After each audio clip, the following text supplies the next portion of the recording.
اگر عموماً گمز وقت سے پہلے ڈھیلے پڑ جائیں اور سارے جو دانت ہیں وہ کھوچلے ہو جائیں اور گمز ریسیڈ کرنے لگ جائیں تو یہ درست نہیں ہے، یہ کوئی بیماری کی علامت ہے۔ بڑی عمر میں بھی اچانک اس طرح نہیں ہوا کرتا، اس لیے اس کے علاج میں سورائنم بہت اہم کردار ادا کرتی ہے۔ اس کا مطلب ہے کہ گہری انفیکشن وہاں بیٹھ گئی ہے جس نے ساری طرف اثر کیا ہے۔ اگرچہ انفیکشن کی علامتیں پوری ظاہر نہیں ہو رہی، بعض دفعہ انفیکشن ہونے کے باوجود نہ درد ہوتی ہے، نہ بخار ہوتا ہے، نہ سوزش دکھائی دیتی ہے، مگر بعض جراثیم ہیں جو اندر اندر کام کر رہے ہیں اور وہ سارے نظام کو ڈھیلا کر دیتے ہیں۔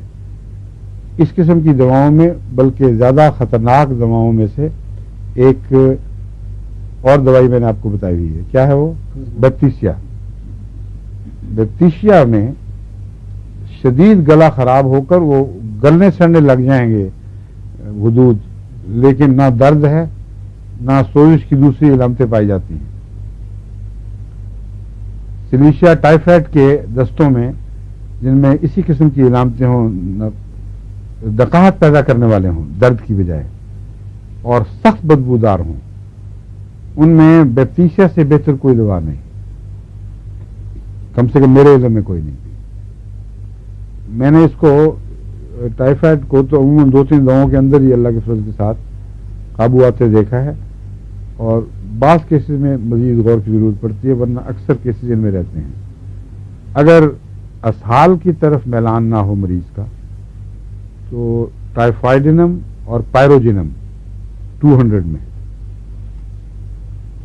بعض ہمارے لکھنے والے غلطی سے سورائنم لکھ دیتے ہیں نسخوں میں، اور اس کی وجہ سے پھر بعض دفعہ مجھے خط ملتا ہے کہ ہم نے کھایا اور اتنی دیر ہو گئی ہے اور کوئی فائدہ نہیں ہوا۔ جب میں نسخہ دیکھا تو پائروجینک کی بجائے سنی تم گھبراؤ نہیں، ضروری نہیں کہ تم نے لکھا ہو، بے چین ہونے کی ضرورت، پتہ نہیں پیر صاحب نے لکھا ہے کس نے لکھا ہے۔ اور ٹائیفائڈ کا نسخہ آپ نے دیا تھا، کوئی فائدہ نہیں ہوا، یا ہوا تھا تو ایک معمولی ہے اور اثر باقی ہے۔ اتنا فرق پڑ جاتا ہے۔ بعض نسخے مکمل ہوں ضروری ہیں، ایک بھی جز اس کا نکال دو تو وہ اثر نہیں بنتا۔ تو مکمل نسخہ یہ ہے کہ پائروجینم اور ٹائیفائڈینم 200 میں بخار کے دوران دن میں 3 دفعہ بھی دیا جا سکتا ہے، 2 دفعہ بھی، کچھ عرصہ 1 دفعہ بھی، جب تک بخار قائم ہے 1 دفعہ کم سے کم روزانہ دینا ضروری ہے۔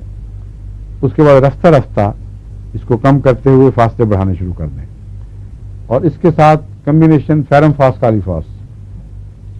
یہ جو فیرم فاس کالی فاس کا کمبینیشن ہے، یہ میں ڈاکٹر عابد حسین کا ممنون ہوں، ان کی کتاب میں جو بہت سی باتیں میں نے دیکھی ان میں یہ نسخہ مجھے واقعتاً بہت مفید ملا کہ روٹین کے طور پر فیرم فاس اور کالی فاس اکٹھی دی جائیں تو ٹائیفائڈ میں بہت مفید ہیں۔